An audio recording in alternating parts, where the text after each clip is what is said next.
before I get started with this video, if y'all will hit the like and subscribe, that really helps us out. It really makes me have a good day when I see my subscriber count going up and the likes and all that stuff. It makes me feel like I might be making a little bit of a difference in this industry. So if y'all would do that for me, I'd appreciate it. Let's get into the video.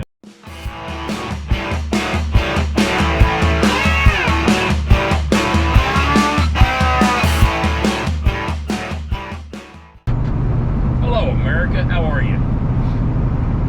I've decided that I'm going to do a new video series. These are going to come out every Sunday until I'm done with them. I don't know how many there's going to be. There's probably going to be at least 4 or 5, maybe more. But the first one we're going to talk about, because I've been getting a lot of comments on how do I become a truck driver. So Congress passed a law back in February, I believe it was 2022, that if you want to be a truck driver and you don't have a CDL, you have to go through a school. Now, that being said, you can go to a community college, or you can go to a carrier that has their own school. A carrier being a trucking company like Swift, Knight, Frozen Food Express, TMC, Maverick. All of the bigger companies have their own school. Some of those bigger companies, you actually test at their facility with one of their instructors, like Swift. And then they give you a piece of paper and they update it in the Texas state or your state's DOT driver's license website, computer system, something or another, whatever it's called. And then you take that piece of paper down there and then they transfer your license from a permit to the full-fledged driver's license. So the first step for you to get your CDL is you need to download the permit test questions. However you want to do that. If you want to watch videos on it. Now, every state is different too. In Texas, they added a test. I don't remember the name of it. Forgive me. So the first step is to get your permit. You can take your permit. You can take your permit test. I don't know if you have to schedule them in your state. You'll have to figure that part out. But the first step is get your permit. Second step is to figure out what school you want to go to. Now, some schools say, don't worry about your permit. You can get your permit while you're here. True. Some schools say, have your permit before you get here. Okay? I haven't heard of a school disqualifying somebody because they already had their permit. So, that's the first step. Second step is figuring out what school you want to go to. Do you want to go to a community college? Do you want to go to a carrier? It all depends on you. If you go to a community college, you're not going to get paid while you go to school. And a lot of them are 8 hours a day because the federal mandate states you got to have X many hours of school book or a book learning, so many hours of behind the wheel, so many hours backing up, all that stuff. So depending on what your financial situation is, you're not going to get paid if you go through a community college, and you're either going to have to pay for it or get a loan or whatever. If you go through a carrier, a lot of those carriers will pay you while you're going to school. They will also put you up at a hotel. They'll feed you. Every carrier is different. I do have a Excel spreadsheet that I'm going to put on the screen. I'll probably put it up a couple times throughout this video. That we did some legwork. Don, one of my buddies and subscribers, did the legwork. I made it up as far as what I needed, and then he actually got the information for me. So I appreciate that, Don. Thank you very much. But what this chart tells you is locations. Tells you if they pay you while you're in school, if they pay for your hotel, if they pay for your food. You have to go with a mentor. Do you get paid while you're with a mentor? All the basic stuff that you need to know to make an educated decision on what school you want to go to. Now, that being said, I got my license in 96. I went through a school in 96 because I didn't know anybody that could teach me. I quit driving in 09, opened up a mechanic shop, and thought I would never drive again. So when the state of Texas sent me a thing in the mail in 2010 and said either go get a DOT physical and place it on file with the state, or we're going to downgrade your license, I didn't believe them, but they did. So when we decided, okay, we want to go back over the road, we have a plan for retirement, and that plan is 5 years over the road, we'll be able to retire. So it's actually going to be about 7, because we like casinos. Anyway, so when I decided, okay, I got to get my CDL back, I did the same research I'm telling you about. So I've been there recently. This was 2021. So I know what I'm talking about. Now, that doesn't mean that a company hasn't tweaked their policy or stopped doing the school, or a company that didn't have a school has a school.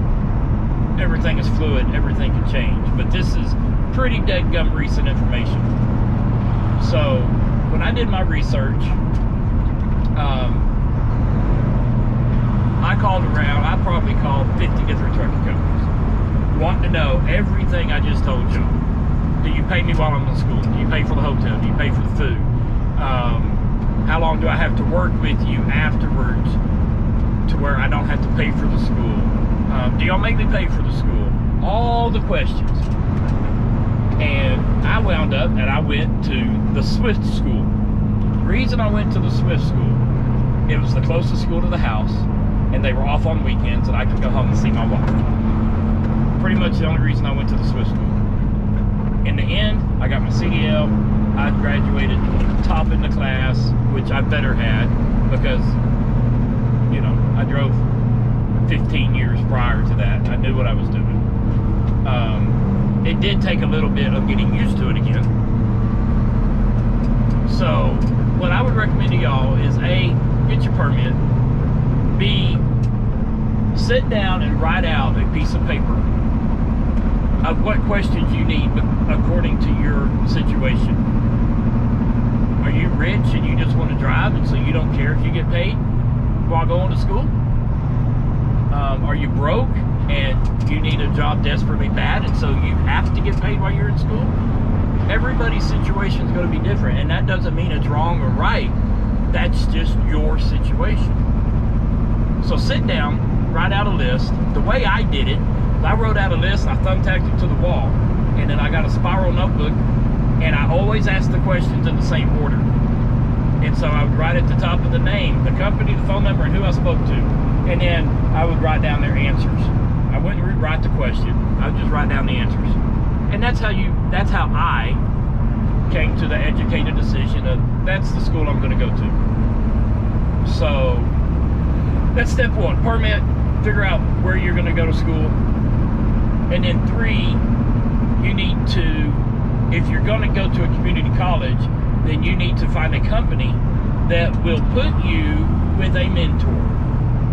Meaning, you're going to drive a truck with somebody sitting in that seat or in the bed after you get somewhat comfortable, and you're going to go out and drive with them for 2 weeks to 4 weeks to 8 weeks. All depends on the company and that mentor. That being said, you need to have a plan. Don't let people walk on you. Don't let people take advantage of you. A lot of mentors will take advantage of a good driver, because the way that they get paid for all the miles that you and him do. And if you go to a company that pays you, they're paying you separately. They're going to pay you a flat fee, you know, $300 all the way up to $800, maybe $1,100 a week while you're with the mentor.